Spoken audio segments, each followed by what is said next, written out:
లోకంలో ఎవరైనా మితంగా ఇస్తారు. తండ్రి కొంత ఐశ్వర్యం ఇవ్వగలడు, కొన్ని వస్తువులు ఇవ్వగలడు. అన్నదమ్ములు ఓ చీర పెట్టగలరు, మంచి మాటలు మాట్లాడగలరు. ఉన్నత లోకాలు కూడా వెళ్ళడానికి వీలైనటువంటి పుణ్యాన్ని సముపార్జించి పెట్టి తన పుణ్యంలో సగభాగం ఇచ్చేవాడు భర్త ఒక్కడే.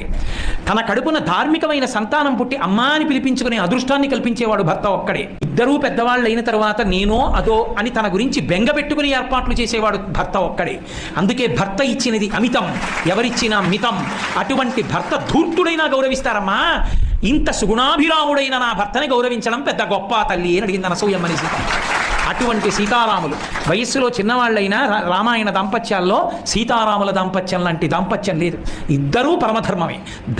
ధర్మం తప్ప ఇంకోటి అక్కర్లేదు. అందుకే రావణుడితో అంటుంది, నేను నరకాంతని, నా భర్త రక్షించాలి, అందుకు ఊరుకున్నాను, లేకపోతే నా తపశ్శక్తితో నిన్ను భస్మం కింద మార్చేతురు రావణ, జాగ్రత్త అంటుంది.